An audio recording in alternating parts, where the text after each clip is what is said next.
안녕하세요, 강 목사입니다. 오늘은 가스펠 프로젝트 신약 1권의 네 번째 세션에 대한 이야기를 함께 나누도록 하겠습니다. 예수님께서 언약의 자손으로 태어나셨고 그 사실을 마리아가 알고 믿음으로 순종했고 하나님을 찬양한 내용, 그리고 예수님께서 가장 낮은 곳으로 또 그 언약 가운데 오셨던 내용들을 우리가 살펴보았습니다. 오늘은 네 번째 주제입니다. 예수님의 어린 시절에 대한 내용을 함께 나누도록 하겠습니다. 제목이 소년 예수님이 아버지 집에 계시다입니다. 예수님의 어린 시절에 대한 이야기는 많이 없고 오직 누가복음에서만 우리가 살펴볼 수 있는데요. 오늘 예수님의 그 12살 때의 중요한 사건들을 통해서 예수님이 누구이신지, 또 그 예수님께서 성전에 사셨던 일이 무엇이었는지 오늘 이 내용들을 함께 좀 살펴보도록 하겠습니다. 신학적 주제를 보시면 소년 예수님은 하나님의 율법과 하나님 아버지께서 맡기신 사역에 헌신하는 모습을 보이셨습니다. 자, 예수님이 하나님의 말씀에 대한 헌신, 그리고 하나님께서 맡기신 일, 그 사역에 대해서 어떤 태도를 보이시는지를 오늘 함께 살펴보도록 하겠습니다. 누가복음을 통해서만 예수님의 어린 시절을 우리가 볼 수 있는데요. 누가가 마리아로부터 예수님의 어린 시절에 대한 이야기를 이렇게 들었을 것입니다. 예수님의 어린 시절에 대한 여러 가지 이야기가 있었겠지만 오늘 누가복음은 그 중에서 가장 중요한 한 가지 사건을 우리에게 들려주고 있습니다. 바로 그것은 성전에 계신 예수님이십니다. 6월절 절기를 지키러 갔다가 성전에서 예수님께서 랍비들과 함께 있는 그 모습, 그리고 부모님에게 하셨던 얘기들을 통해서 오늘 중요한 메시지를 함께 살펴보도록 하겠습니다. 우리 교재 45페이지를 보시면 이 세션에서는 하나님의 말씀을 향한 예수님의 열정을 보게 됩니다. 예수님이 하신 이 모든 일들을 사람들이 다 이해하지를 못합니다. 예수님이 이 땅에 사시면서 육체의 부모님도 계시지만 천사가 마리아에게 이야기해 줬던 것처럼 예수님은 하나님의 아들이시거든요. 그렇기 때문에 그것을 늘 기억해야 하는데 사실 부모님도 그것을 잊어버릴 때가 있었고, 오늘 예수님은 어린 시절이지만 자신이 누구이신지 그리고 무엇을 해야 하는지를 분명하게 보여주십니다. 그래서 완전한 하나님이자 또 완전한 인간으로서의 예수님, 하나님께 온전히 헌신하신 모습, 또 지상에 계신 부모님에게도 온전히 순종하시는 그 모습들을 또 함께 살펴보도록 하겠습니다. 첫 번째 소주제는 예수님은 하나님의 율법을 배우고 사모하십니다. 누가복음 2장 40절에서 47절까지 말씀입니다. 아기가 자라며 강하여지고 지혜가 충만하며 하나님의 은혜가 그의 위에 있더라. 그의 부모가 해마다 6월절이 되면 예루살렘으로 가더니 예수께서 12살 되었을 때에 그들이 이 절기의 관례를 따라 올라갔다가 그 날들을 마치고 돌아갈 때에 아이 예수는 예루살렘에 머무셨더라. 그 부모는 이를 알지 못하고 동행 중에 있는 줄로 생각하고 하룻길을 간 후 친족과 아는 자 중에서 찾되 만나지 못하며 찾으면서 예루살렘으로 돌아갔더니 사흘 후에 성전에서 만난즉 그가 선생들 중에 앉으사 그들에게 듣기도 하시며 묻기도 하시니 듣는 자가 다 그 지혜와 대답을 놀랍게 여기더라. 예수님의 어린 시절을 40절에서 이렇게 이야기를 하고 있습니다. 아기가 자라고 강하여지고 또 지혜가 충만하고 하나님의 은혜가 그 위에 있더라. 그 당시 예수님을 보면 지혜와 지식을 쌓아가고 배웠던 12살 소년입니다. 대부분 그때의 아이들은 회당에서 글을 읽는 것을 배우고 지식의 말씀과 지혜의 말씀을 배웁니다. 시편 9편이나 10편, 또 25편, 34편, 119편, 145편 등을 통해서 이 알파벳에 대한 교육도 받으면서 하나님의 말씀도 배웠던 것이죠. 아이들은 이런 시간들을 통해서 하나님을 알아갔을 것이고요. 특별히 예수님도 이 말씀을 대하면서 말씀을 배우면서 예수님이 누구이신지 또 이 땅에 어떤 목적을 가지고 오셨는지를 점점 배우기 시작하셨을 것입니다.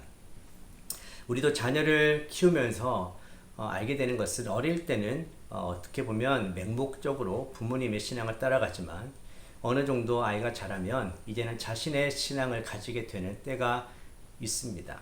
그래서 신앙적으로 때로는 질문이 생기기도 하고요. 때로는 의심이 생기기도 합니다. 그런 시간들을 통해서 자신의 하나님을 발견하게 되는 것이죠.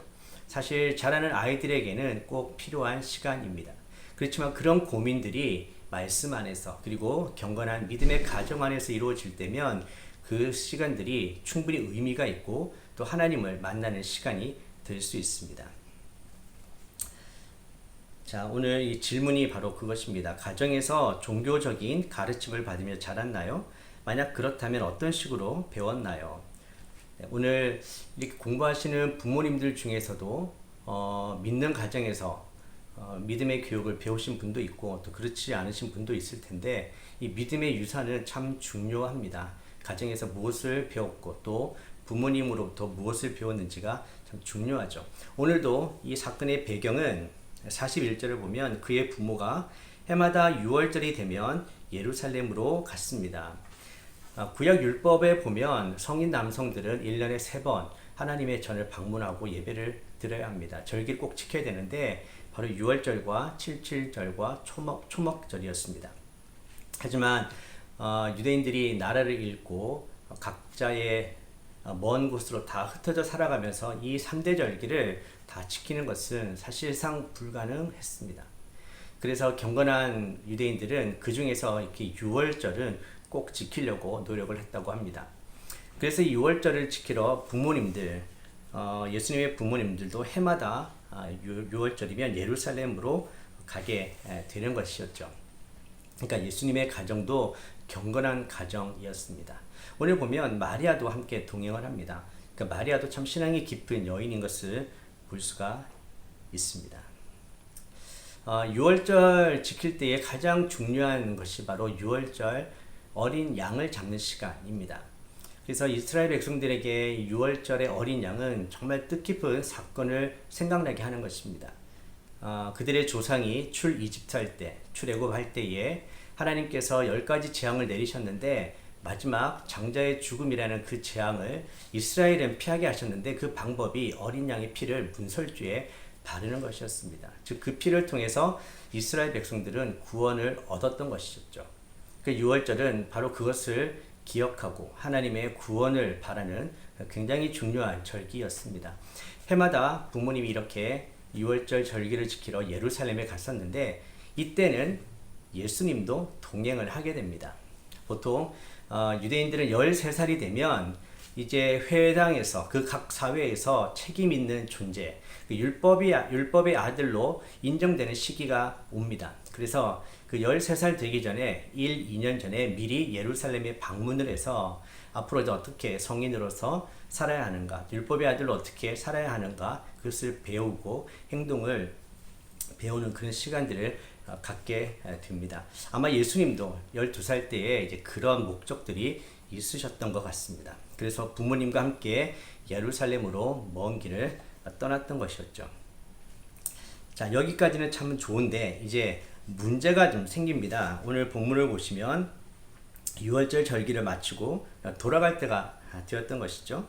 그래서 부모는 그 친척들과 함께 이제 고향으로 돌아가는데 그 동행 중에 예수님이 계시지 않았다는 것입니다. 아이를 잃어버린 것이죠. 하루가 지난 이후에 예수가 없다는 것을 알게 됩니다. 여러분 가운데 혹시 자녀를 잠깐이라도 잃어버리신 적이 있는지 모르겠습니다. 그런 경험이 있는 분들은 아마 이때의 부모님의 마음이 구구절로 다가왔을 것입니다. 얼마나 놀라고 얼마나 또 무섭기도 하고 또 얼마나 화가 나기도 하는 시간입니까? 사실 그 고향에서 예루살렘으로 갈 때 보면 처음에는 이제 가족으로 출발했지만 이렇게 친척들과 함께 큰 무리를 이루어서 가게 됩니다.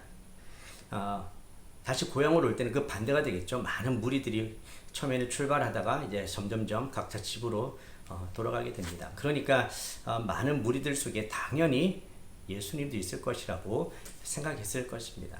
어떻게 보면 그만큼 예수님을 믿었다라고 볼 수도 있겠지요. 하지만 오늘도 여기서 보면 그 부모님은 당연히 예수님이 있을 거라고 생각했는데 예수님을 놓치고 말았습니다. 당연히 예수님과 함께 동행한다고 생각하지만 우리도 일상생활에 부주의함으로 때로는 예수님을 잊어버리고 예수님과 동행하지 못하고 사는 삶을 살 때도 있다라는 것입니다. 예수님의 부모는 결국 동행 중에서 예수님을 찾지 못하고 다시 사흘 길을 돌아갑니다. 예루살렘에 가서 결국 예수님을 찾게 되는데 예수님을 성전에서 찾게 됩니다. 성전에서 선생들과 함께 앉아서 듣기도 하고 묻기도 하는 예수님을 발견하게 되는 것이죠. 그러니까 예수님은 예루살렘에 올라가서 성전에 가서 거기서 특별한 무언가를 알게 됐고 또 거기서 특별한 무언가를 하고 계셨던 것입니다. 우리 교재 47페이지를 보시면 누가는 예수님이 12살 소년답게 선생님들에게 듣기도 하시고 묻기도 하셨다라고 말합니다. 어른들과 구약 성경에 관한 이야기를 주고받을 수 있는 나이였던 것입니다. 이 모습을 한번 상상해 보십시오. 지금 우리 아이들에게도 사실은 쉽지가 않습니다. 저희가 어릴 때도 이런 모습들을 상상하기는 어려웠죠. 저희는 그 교육 방식이 주로 일방적으로 주입식 교육이었던 것입니다. 그렇지만 유대인들은 하브루타라는 교육을 받았습니다. 어릴 때부터 나이나 계급이나 성별에 상관없이 두 명이 짝을 지어서 서로 논쟁하고 그 시간들을 통해서 진리를 발견하는 것입니다. 그런 교육들을 받기 때문에 이 말씀에 대해서 듣고 묻는 것이 자연스럽죠. 이 시대에는 유명한 정말 지식이 많고 지혜다라고 불리는 랍비들이 많이 있었습니다. 그런 랍비들 사이에서 예수님이 12살 예수님이 듣고 질문합니다. 그런데 여기 보면 듣는 자가 다 그 지혜와 대답을 놀랍게 여기더라. 그러니까 예수님이 그냥 12살 수준이 아니었다라는 것입니다. 깊은 지혜를 가지고 있었고 통찰력이 있었다라는 것이죠. 예수님은 완전한 인간이지만 또 죄가 없는 완전한 인간으로서 하나님의 은혜가 그 위에 있었다라는 것을 우리가 알 수가 있습니다. 예수님은 이렇게 특별한 시간들을 통해서 하나님의 은혜도 경험했고 지혜의 말씀들을 듣고 묻기도 하면서 이 시간들을 보내고 있었습니다. 당시 유대인들은 신명기 6장 7절 말씀을 깊이 생각하고 가정에서 실천했습니다. 신명기 6장 7절입니다. 내 자녀에게 부지런히 가르치며 집에 앉았을 때에든지 길을 갈 때에든지 누워 있을 때에든지 일어날 때에든지 이 말씀을 강론할 것이며, 그러니까 하루 종일 말씀을 생각하고 말씀을 나누는 삶을 살았다라는 것입니다. 지금 우리 아이들에게도 또 우리 부모님에게도 이 삶이 좀 적용이 되기를 바랍니다. 하루 종일 무엇을 생각하고 있는가, 무엇이 내 삶 속에 들어오고 내 머릿속에 가득 채워지느냐가 정말 중요하거든요. 우리 아이들이 특별히 어릴수록 더 말씀을 접하고 말씀이 생활화가 될 수 있도록 이렇게 가정에서의 이런 훈련들이 되기를 바랍니다. 우리 부모님들도 마찬가지고요. 매일매일 첫 아침을 주님과 함께 시작하고 늘 말씀을 묵상하면서 말씀 가운데 거하기를 바랍니다. 바로 이렇게 뭔가를 사모한다는 것, 하루 종일 이렇게 할 수 있다는 것은 열정과 사모함이 있다는 것입니다. 바로 사랑이 있을 때는 가능합니다. 우리가 누군가를 사랑하면 하루 종일 그 사람 생각이 나지 않습니까?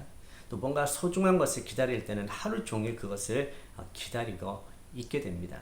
그러니까 하나님의 말씀에 대한 그런 태도인 것이죠. 억지로 시켜서가 아니라 그 말씀이 생명의 말씀이고 또 그 말씀이 얼마나 단지를 알기 때문에 매일같이 그 말씀 앞으로 나아가고 말씀을 기억하고 말씀과 함께 살아가는 모습, 바로 이 모습이 저와 여러분의 모습이 되기를 바랍니다.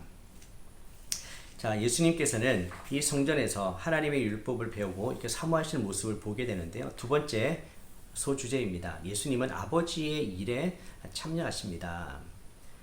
누가복음 2장 48절에서 50절까지 말씀입니다.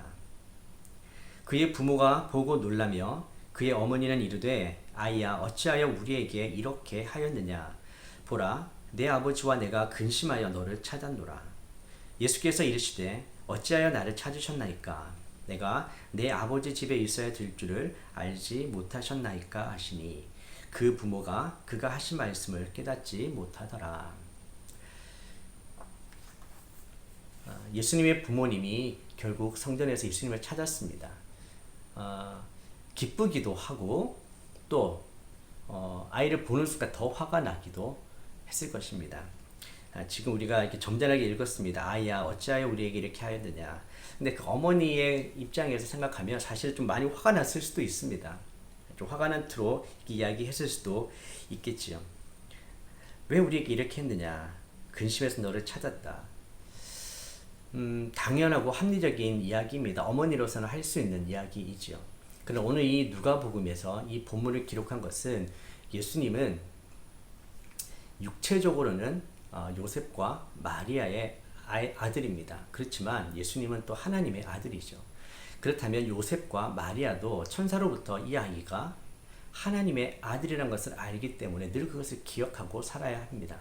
그렇지만 이제 시간이 지나면 그것을 쉽게 잊어버리게 되죠. 예수님이 어떤 분인지, 무엇을 위해 이 땅에 오셨는지를 잊어버리게 됩니다. 사실 오늘 일어날 사건들도 이런 부모님의 오해가 밑바닥에 깔려 있습니다. 자, 예수님께서 이렇게 놀란 그 부모님에게 49절에서 이야기를 합니다. 어찌하여 나를 찾으셨나이까? 내가 내 아버지 집에 있어야 될 줄을 알지 못하셨나이까? 예수님의 첫 마디예요. 성경에 등장하는 바로 그것이 어찌하여 나를 찾으셨나이까? 나는 내 아버지 집에 있어야 된다라는 것이죠. 자, 여기서 놀라운 것은 하나님을 지금 아버지라고 부른다라는 것입니다. 그 시대의 종교학자들 또 랍비들은 하나님을 아버지라고 부르지 못했죠. 감히 하나님의 이름조차도 부르지 못했습니다. 근데 예수님은 하나님을 아버지라고 부르고 있습니다. 하나님과의 관계에 대한 분명한 인식이 있었고 또 하나님을 아버지라 부를 수 있을 만큼 친밀한 관계를 누리고 있었고 또 하나님이 아버지시기 때문에 아들로서 이 땅에 해야 될 일이 있다는 것을 분명하게 알고 계셨다는 것을 보여주는 것입니다. 그러면서 아버지의 집에 있어야 된다라고 이야기를 합니다. 성전을 아버지의 집이라고 이야기하죠. 이 원어를 보면 아버지의 집을 아버지의 일 또는 아버지의 그 무엇이라는 소유격으로 표현하고 있습니다. 그러니까 성전에서 아버지의 집 안에서 하실 일이 있고 또 아버지의 일을 이곳에서 하겠다. 나는 아버지께 속한 자로서 아버지의 집에 있어야 한다는 것을 분명하게 부모님에게 이야기를 하고 있습니다. 자, 교재 48페이지를 보시면 위에서 한 6번째, 7번째 줄쯤에 예수님의 생각에는 하나님의 아버지가 계신 아버지의 집에서 아버지의 일에 참여하는 것이 당연하다고 생각합니다. 자, 이 일들이 예수님이 경솔하거나 부주의해서가 아니라 예수님이 자신이 누구이신지를 아셨고 거기에 따라 행동하셨다라고 이야기를 하고 있습니다. 예수님은 비록 12살 어린이이지만 이미 자신이 누구인지를 이제 알고 계셨고 앞으로 이 성전에서 또 하나님의 집에서 하나님의 일을 해야 된다는 것을 알고 계셨습니다. 예수님이 사람의 아들이긴 하지만 그러나 하나님의 아들이라는 것을 그 부모가 기억하는 것이 참 중요합니다. 부모의 가르침에 따라 사는 것도 중요하지만 더 중요한 것은 하나님의 말씀대로 그 아이가 자라갈 수 있도록 돕는 역할이 더 중요한 것입니다. 아이들은 하나님께서 우리에게 잠깐 맡겨주신 하나님의 아들, 하나님의 딸들 아니겠습니까? 그러니까 부모는 늘 이것을 기억하고 살아야 하는 것이죠. 요셉과 마리아도 그렇게 했었어야 됩니다. 이 예수는 바로 성령의 능력으로 태어난 하나님의 아들이라는 것을, 그래서 하나님의 일을 해야 된다는 것을 늘 기억하고 있어야 되었다라는 것. 계속해서 우리 교재를 보시면 예수님의 가족은 그분의 사명을 이해하지 못했다. 그래서 사실 예수님의 공생의 사역 기간에도 예수님의 가족은 예수님을 다 이해하지를 못했습니다. 그래서 사람들이 예수님을 미쳤다라고 이야기하는 소문이 들릴 때에 예수를 찾아다녔던 가족들의 모습도 등장합니다. 그러나 예수님은 자신이 누구인지를 정확하게 아셨고 하나님의 일을 해야 된다는 것도 분명히 알고 계셨습니다. 존 파이퍼 목사님이 이 이야기를 하셨습니다. 예수님은 성인이 되기 전 중요한 시기에 자신의 참 아버지가 누구시며 그것이 자신의 사역에 어떤 의미가 있는지를 깨달았다는 사실을 잊을 수 없는 방식으로 자기 부모에게 알리셨습니다. 생각해보면 마리아 입장에서는 이때 사건이 분명히 그 머릿속에 남아 있었을 것입니다. 유월절 데려갔었을 때에 잊어버렸던, 그러나 찾았을 때에 성전에서 랍비들과 이야기하고 있는 예수님, 그리고 예수님의 대답, 이 모든 것들을 마음에 기억하고 있었을 것입니다. 자, 이제 세 번째 주제를 보겠습니다. 예수님은 하나님과 사람에게 사랑스러우셨습니다. 누가복음 2장 51절에서 52절입니다. 예수께서 함께 내려가사 나사렛에 이르러 순종하여 받드시더라. 그 어머니는 이 모든 말을 마음에 두니라. 예수는 지혜와 키가 자라가며 하나님과 사람에게 더욱 사랑스러워 가시더라.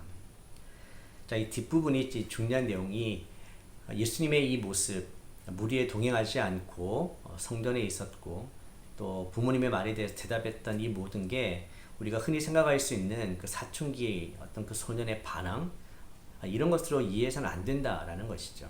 여기 보시면 예수님은 부모님에게 순종합니다. 예수님은 가장 먼저는 하나님에게 순종하셨어요. 하나님 아버지에게. 그러나 이 땅에 계실 때에는 육체의 부모님에게도 순종하셨습니다. 그래서 율법의 5번째 계명인 내 부모를 공경하라, 이 말씀을 잘 지키셨던 것이죠. 그러니까 예수님의 이 사건을 어떻게 이해하느냐가 참 중요합니다. 예수님의 분명한 자기 정체성, 그리고 하나님의 집에서 하나님의 일을 하기를 원하시는 예수님. 사실 부모님의 입장에서는 굉장히 화가 나기도 하고 황당하기도 한 그런 사건이지만 어쩌면 이 사건을 통해서 예수님은 그런 육체적인 정을 좀 떼시려고 하신지도 모르겠습니다. 요셉과 마리아의 아들이긴 하지만 이제는 하나님의 아들로서 이 세상 가운데 하셔야 될 일을 준비하시는 모습이라고 볼 수도 있습니다. 자, 52절에 보시면 예수는 지혜와 키가 자라가며 하나님과 사람에게 더욱 사랑스러워 가시더라. 우리 아까 40절에도 읽었지요. 예수님은 아이가 점점 자라가고 강해지고 지혜가 있고 또 하나님의 은혜가 있었다라고 이야기를 합니다. 예수는 그렇게 점점 자라갔습니다. 키도 자라갔고 지혜도 자라갔고 무엇보다 하나님과 사람 앞에 사랑스러워 가는 모습들을 보여주고 있습니다. 자, 예수님은 가족들이 온전히 다 이해하지 못했지만 그럼에도 불구하고 그 부모님에게 순종했습니다. 하나님이 주신 그 가정에서의 권위에 순종하는 모습을 보여주고 있습니다. 교회에서 보면 하나님에게만 또 순종한다고 세상 가운데서 무리한 사람들이 간혹 있을 수 있는데 그래서는 안 되는 것이죠. 하나님이 주신 이 권위에도 순종하는 모습을 통해서 우리가 하나님의 자녀답게 또 사는 것도 중요합니다. 교재 50페이지를 보시면 우리 핵심 교리가 등장합니다. 48번째 핵심 교리인데요. 예수님의 무죄성입니다. 성경은 예수님이 완전한 사람이심을 단언하면서 생애 동안 죄가 전혀 없으셨던 분임을 확인합니다. 그러나 예수님도 사람이시기에 죄의 유혹을 경험하셨습니다. 광야의 시험이 그것을 잘 보여줍니다.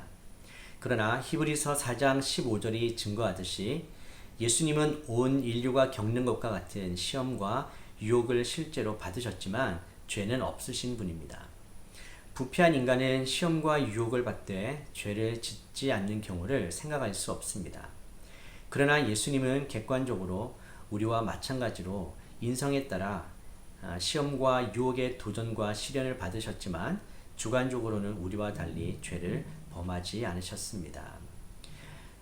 예수님의 어린 시절을 보면 예수님도 똑같은 어린 아이들과 같이 걷는 법도 배우셔야 됐고 사회 속에서 가정 안에서 자라가는 그런 모습들도 보여주십니다.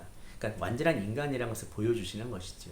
그렇지만 성경은 우리랑 똑같은 인간이지만 예수님은 완전한 하나님으로서 죄가 없다는 것을 계속해서 반복적으로 증언을 하고 있습니다.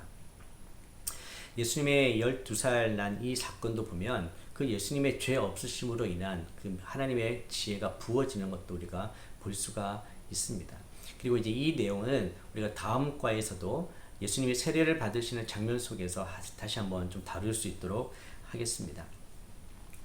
자, 예수님의 12살 때 일어난 이 사건, 때로는 인간적으로 보면 부모님에게 이렇게 대해되는 모습, 약간 당돌한 모습, 이렇게 보일 수도 있지만 이제 그렇게 해석하지 말아야 된다고 말씀을 드렸습니다. 그래서 우리가 이제 자주 예수님의 과격한 모습, 부딪히는 돌과 같은 모습을 보곤 합니다. 성경에는 이제 그런 모습들이 분명히 있기는 합니다. 하지만 우리가 놓쳐서는 안 되는 것이 또 있는데 사실 주님은 생애 내내 사람들과 친밀한 관계를 가지셨다라는 것입니다. 예수님은 많은 사람들에게 친구가 되어 주셨습니다. 그들에게 사랑을 베푸셨고 자비와 긍휼을 베풀어 주셨습니다. 도움이 필요한 사람들을 따뜻한 품으로 또 안아 주셨지요.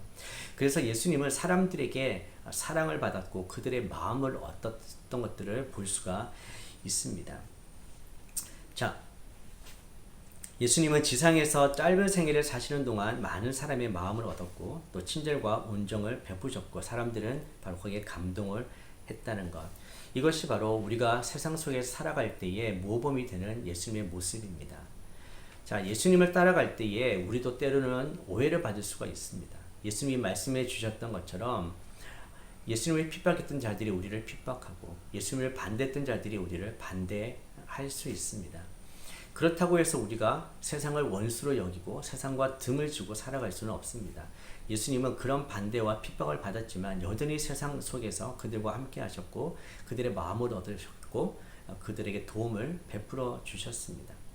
우리도 마찬가지라는 것이죠. 우리도 세상 가운데서 그들의 마음을 얻고 우리가 사랑을 베풀 때에 바로 우리가 하나님의 아들로서 우리가 하나님의 자녀로서 그들에게 복음을 전할 수가 있고 예수님을 전할 수가 있다라는 것입니다.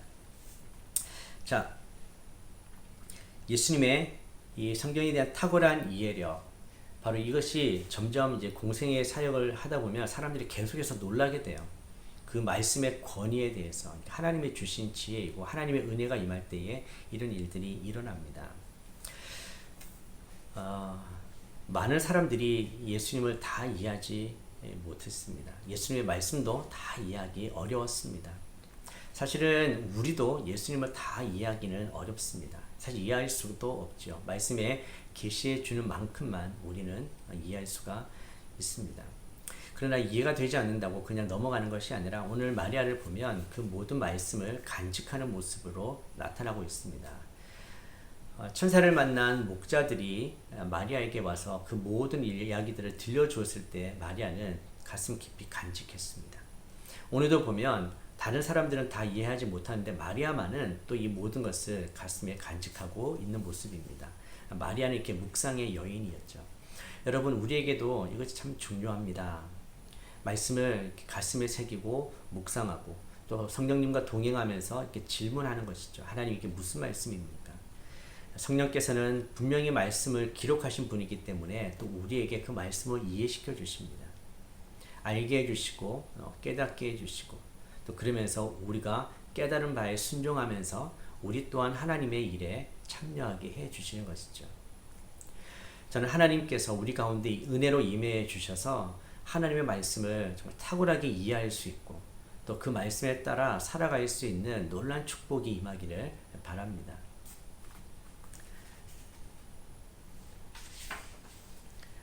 자, 52페이지의 결론 부분입니다. 소년 예수님은 이해받지 못할 때가 많으셨지만 자신을 향한 하나님의 부르심과 목적을 결코 잊지 않으셨습니다. 우리도 이 땅을 살아가면서 내가 누구인지 그리고 이 땅에서 어떤 사명을 가지고 있는지를 늘 기억하며 살아야 하는 것입니다. 우리도 하나님을 따르고자 할 때 예수님처럼 주변으로부터 이해를 받지 못할 수도 있습니다. 그러나 하나님이 어떤 분이신지를 또 하나님 우리에게 맡기신 사명을 아는 것이 더 중요하고 그러나 그것 때문에 사람들과의 관계를 깨거나 너무나 무리하게 해서는 안 되는 거죠. 오히려 예수님의 성품으로 또 성령의 성품으로 우리가 그들에게 다가갈 때에 그들의 친구가 되어줄 때에 우리는 이 복음을 전할 수 있는 기회를 얻게 되는 것입니다. 그리스도와의 연결 부분입니다. 예수님은 지혜와 키가 자라가면서 하나님과 사람에게 더욱 사랑스러워지셨습니다. 그분은 하나님 아버지께서 맡기신 영원한 사명을 수행하시기 위해 삶에서 한 걸음씩 준비되셨습니다. 우리 죄를 대신해 십자가에서 죽으시고 다시 살아나심으로써 승리하는 사명을 수행하시기 위해서 말입니다. 53페이지입니다. 하나님의 계획과 우리의 사명입니다. 하나님은 우리에게 예수님과 함께 하나님의 일에 참여함으로써 지혜와 순종을 배우라고 말씀하십니다. 첫 번째 질문입니다. 교회 공동체는 주변 사람들이 하나님의 말씀을 더욱 사모하며 배우도록 어떻게 독려할 수 있을까요? 일단 우리가 먼저 하나님의 말씀을 배우는 데에 열정을 가지고 또 사모함으로 동참해야 되지 않겠습니까? 나는 배우지 않고 다른 사람들을 배울 수 있도록 이끌 수는 없겠지요. 그래서 우리가 먼저 이 배움의 기쁨, 또 말씀의 기쁨을 경험하게 되기를 바랍니다. 그리고 우리가 그 말씀을 배우면서 우리 삶에 그 말씀의 열매가 나타나면 사람들에게 그 열매는 보여지게 되고 사람들로 하여금 이 배움을 유도할 수 있도록 우리가 초청할 수 있게 되는 것이죠. 여러분, 늘 이렇게 말씀을 가까이 하고 말씀을 배우는 성도님들이 되시기를 바랍니다. 말씀을 읽으면 읽을수록 정말 오묘하고 정말 나에게 주시는 말씀이고 또 세상을 살아가는 지혜가 있다는 것을 우리가 알게 됩니다. 여러분, 하루 종일 정말 아침부터 저녁까지 말씀을 기억하고 말씀을 묵상하면서 사시기를 축복합니다. 그럴 때 우리는 그 말씀의 맛을 이제 다른 사람들에게도 보여주기 위해서 그들을 초청하며 또 함께 할 수 있을 거라고 생각합니다. 두 번째 질문입니다. 교회 공동체는 나이에 상관없이 모든 그리스도인이 하나님의 뜻과 역사에 순종하며 지혜로 자라가도록 어떻게 도울 수 있을까요? 우리는 보통 경험이 많고 나이가 많으면 많은 일들을 할 수 있다고 생각합니다. 물론 그럴 수도 있죠. 그러나 사실은 이 어린 아이들에게서도 배울 것이 참 많이 있습니다. 아이들이 우리를 가르쳐주는 영역들도 참 많은 것이죠. 그러니까 사람은 누구에게서나 배울 수가 있고 또 그것을 통해서 삶에 적용할 수 있는 부분들이 있습니다. 우리 차세대 교육이 그래서 참 중요한 것 같습니다. 한국 교회의 지금 현상을 보면 아이들의 주일학교가 없는 교회가 너무나 많아졌습니다. 아이들이 교회에 오지도 않고 그리고 얼마 되지 않기 때문에 주일학교도 없는 것이죠. 참 안타까운 일입니다. 우리 아이들이 먼저 어릴 때부터 하나님을 알아가도록 이렇게 가스펠 프로젝트라는 이런 시간들을 통해서도 좋고요. 가정에서 교육받고 또 교회에서도 말씀을 듣는 함께 배우게 되는 그런 시간들이 꼭 필요합니다. 그래서 아이들도 하나님께서 어떤 일을 원하시는지를 알고 그들 수준에서 할 수 있는 일에 참여시키는 것이 중요합니다. 부모님들만 할 수 있는 것이 아니라 다 큰 성인만 하는 것이 아니라 아이들도 그들의 역할이 있습니다. 보통 아우레치를 가보면 아이들이 또 얼마나 그 역할을 잘 수행해 가는지를 보는 경우가 참 많습니다. 그래서 우리 아이들도 이렇게 함께 참여하면서 하나님을 배우고 또 하나님의 일에 동참하는 기쁨을 느끼게 할 수도 있을 것입니다. 또한 우리 성인들은 각자의 전문 영역들이 또 있지 않습니까? 또 그 영역 속에서 하나님이 원하시는 일들을 잘 감당할 수 있을 것이라고 생각합니다. 그래서 그 영역들에서 함께 모이고 또 함께 준비하고 기도하고 훈련하면서 하나님이 주신 은사에 따라서 하나님의 뜻과 하나님의 일을 잘 감당할 수 있지 않겠습니까? 교회가 이 땅 가운데서 하나님의 일을 잘 감당할 수 있기를 원합니다. 무엇보다 그것은 복음을 전하는 일이고 예수님을 전하는 일입니다. 그래서 세상 속에 들어가서 그들과 함께 또 지낼 때에 우리가 죄 짓는 모습은 안 됩니다만 그들과 함께 살아가면서 참 지혜를 가지고 세상의 문제에 대해서 같이 고민하고 그들의 아픔을 같이 느끼면서 그러나 그 답이 하나님께 있다는 것을 예수님만이 그들의 인생의 답이라는 것을 가르쳐주고 보여준다면 우리가 공동체로서 하나님의 일, 하나님의 역사를 이루어갈 수 있지 않을까 생각해 봅니다. 마지막 세 번째 질문입니다. 권위자를 공경하는 것이 하나님을 향한 공경을 보여주고 예수님의 복음을 전하는 것이 되는 이유는 무엇입니까? 요즘 가장 인기가 없는 말이 권위입니다. 사실은 권위주의는 안 되지만 권위는 꼭 필요합니다. 질서를 위해서. 그래서 성경에 보면 이 권위에 대한 내용들이 많이 있습니다. 이렇게 권위를 무시하다 보면 결국 가정의 질서도 파괴되고 사회 질서도 파괴되고 이 권위를 인정하지 않으면 결국 하나님의 권위까지 인정하지 않게 됩니다. 그러면 그 권위의 주인이 내가 되겠죠. 그래서 이 권위자를 존중하면서 우리가 살아가는 모습이 하나님의 권위를 인정하는 모습이 될 수도 있고 그렇게 보여주는 것일 수가 있습니다. 그래서 잘못된 권위주의는 아니지만 늘 말씀의 권위, 하나님의 권위를 인정하고 순종하면서 우리 인생의 주인이 누구이신지를 우리 삶을 통해서 보여주게 되기를 바랍니다. 바로 그런 삶을 통해서 예수님의 복음이 바로 그 권위자이신 하나님이 주시는 기쁜 소식이라는 것을, 그리고 그 권위자에게 순종하며 살 때 우리 인생에 가장 행복하고 잘 사는 인생인 것을 보여줄 수 있을 거라고 믿습니다. 오늘 소년 예수님의 이 사건을 통해서 우리 자녀들이 정말 예수님처럼 이렇게 자랐으면 좋겠습니다. 점점 커가고 지혜와 지식이 자라가고 또 하나님의 은혜가 임하고 하나님과 사람 앞에 사랑받는 자로 그렇게 자라갔으면 정말 좋겠고요. 또 공부를 하는 저와 여러분도 이 세상 속에서 그렇게 예수님의 모범을 따라 살아갈 수 있게 되기를 바랍니다.